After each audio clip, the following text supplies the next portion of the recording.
Hello friends, இன்னைக்கு wait லாஸ்க்கான சூப்பரான ஒரு ரெசிபி எப்படி செய்யலாங்கிறத பற்றி பார்க்க போகிறோம். ஒரு காலிஃப்ளவர் எடுத்துருக்கேன்.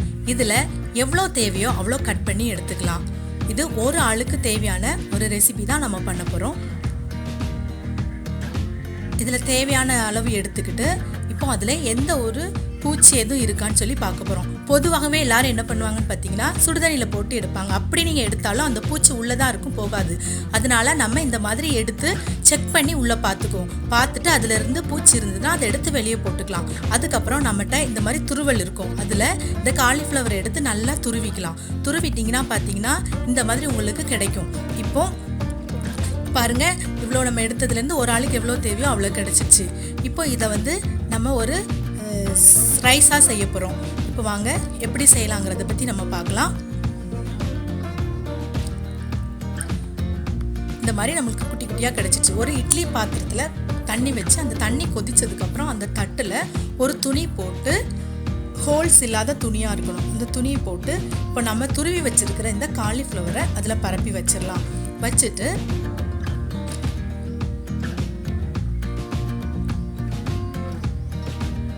அது மேலே இந்த துணியை போட்டு நம்ம இப்போ மூட போகிறோம். ஏன்னா அப்போ தான் இந்த ஹீட்லேருந்து வர தண்ணி உள்ளே படாமல் இருக்கும்.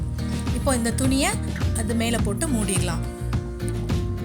மூடிட்டு இட்லி பாத்திரத்து மூடியால் நம்ம இப்போ கவர் பண்ணி வச்சிடலாம். கரெக்டாக ஒரு 5 நிமிஷம் வைக்கலாம், நமக்கு ரெடியாக இருக்கும். இப்போ வாங்க பார்க்கலாம்.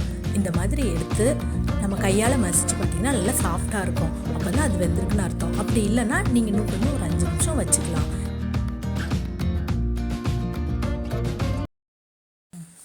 இப்போ நமக்கு காலிஃப்ளவர் ரைஸ் ரெடி ஆயிடுச்சு.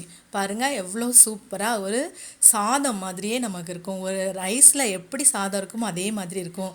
இன்றைக்கி எங்கள் வீட்டில் மட்டன் குழம்பு, அதனால இந்த ரைஸ் கூட அந்த குழம்பு வச்சு சாப்பிட்டிங்கன்னா செம்ம டேஸ்ட்டாக இருக்கும். பாருங்கள், ரைஸ் சாப்பிடாத அந்த ஒரு ஃபீலிங்கே இருக்காது. ரைஸ் சாப்பிட்ட ஃபீலிங் தான் நமக்கு இருக்கும். கறி குழம்பு, அப்புறமாட்டி மீன் குழம்பு, சாம்பார், ரசம் எல்லாத்துக்குமே இது சூப்பராக இருக்கும். வாங்க எப்படி இருக்குன்னு டேஸ்ட் பண்ணலாம். செம்ம டேஸ்ட்டாக இருக்குது. நீங்களும் இந்த மாதிரி ட்ரை பண்ணுங்கள்.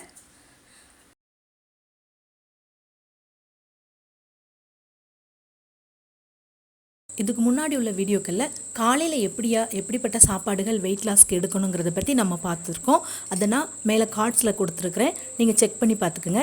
இப்போ மதியானம் எப்படி நம்ம சாப்பாடு எடுக்கணுங்கிறத பற்றி தான் இன்றைக்கி நம்ம வீடியோவில் பார்க்க போகிறோம். இது பார்த்திங்கன்னா நம்ம மதியானம் ரைஸே எடுக்கலாமே, ஏன் காலிஃப்ளவரான ரைஸ் எடுக்கணும் அப்படின்னு சொல்லிட்டு நீங்கள் கேட்கலாம். ரைஸ் பார்த்திங்கன்னா உங்களுக்கு அது ஃபுல் அண்ட் ஃபுல் கார்போஹைட்ரேட் அதிகமான உணவு. இப்போ நீங்கள் கார்போஹைட்ரேட் அதிகமான உணவுகள் எடுக்கும்போது, அதாவது மாவுச்சத்து அதிகமான உணவுகள் எடுக்கும்போது அது உங்களுக்கு வெயிட் லாஸ்க்கு உதவி செய்யவே செய்யாது. நம்ம கொஞ்சம் கொஞ்சமாக கார்போஹைட்ரேட்டை குறைக்கும் போது மாத்திரமே அது நமக்கு வெயிட் லாஸ் ஆகிறதுக்கு நிறைய சான்சஸ் இருக்குது. இப்போது நான் பார்த்திங்கன்னா ஒரு கடந்த 5 வருஷமாக சிறுதானியங்கள், மதியானம் சிறுதானியம், நைட்டு கோதுமை இப்படியே தான் எடுத்துகிட்டு இருந்தேன். ஆனால் எனக்கு எந்த விதமான வெயிட் லாஸும் ஆகலை. அது என்னாச்சுன்னு பார்த்தீங்கன்னா, வெயிட் ஏறவும் இல்லை இறங்கவும் இல்லை. நான் எந்த வெயிட்டில் இருந்தனோ அந்த வெயிட்லேயே நான் கண்டினியூ ஆகிட்டே தான் இருந்தேனே தவிர வெயிட் ஏறவும் இல்லை இறங்கவும் இல்லை. என்றைக்கு நான் கார்போஹைட்ரேட்டை கம்மி பண்ணிவிட்டு ப்ரோட்டீன் அதிகமாக எடுத்தனோ அன்றைக்கி தான் எனக்கு வெயிட் லாஸ் ஆக ஆரம்பிச்சிது. ப்ரோட்டீன் அதிகமான உணவுகளை எடுத்துகிட்டு கார்போஹைட்ரேட், அதாவது மாவுச்சத்துக்கள்ங்கிறது பார்த்திங்கன்னா கோதுமை, சிறுதானியம் எல்லாமே மாவுச்சத்துக்கள் தான்.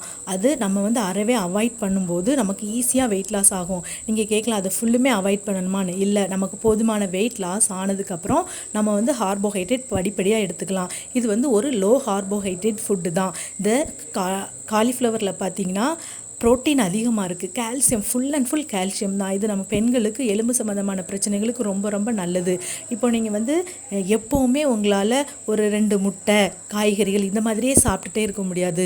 திடீர்னால நமக்கு ரைஸ் சாப்பிடணும்னு தோணும். அதுவும் நம்ம வீட்டில் மட்டன் குழம்பு, இந்த மாதிரி மீன் குழம்பு வைக்கும்போது நமக்கு அந்த ரைஸ் சாப்பிட்டு பழகுனதுனால நமக்கு அந்த சோறில் குழம்பு ஊற்றி சாப்பிடணும்னு தோணும். அந்த மாதிரி நேரத்தில் நீங்கள் இந்த காலிஃப்ளவர் ரைஸ் எடுத்து அதில் குழம்பு ஊற்றி சாப்பிடும்போது உங்களுக்கு அந்த ஃபீலிங்கை இது உங்களுக்கு சமமாக்கிறோம். உங்களுக்கு ரைஸ் சாப்பிட்ட ஒரு திருப்தியும் உங்களுக்கு கொடுக்கும். இன்றைக்கி நிறைய பேர் வெயிட் லாஸ்க்காக 1 month 3 month low carbohydrate diet இருப்பாங்க. அதாவது ரைஸே எடுக்காமல் கார்போஹைட்ரேட் கம்மியான உணவுகளே எடுத்துகிட்டு இருப்பாங்க. அவங்களுக்கு இது சூப்பரான ஒரு ரெசிபியாக இருக்கும். தொடர்ந்து எங்களுடைய வீடியோக்களை பாருங்கள். வெயிட் லாஸ்க்கு தேவையான முக்கியமான சில தகவல்களை உங்களோடு நாங்கள் பகிர்ந்து கொள்கிறோம்.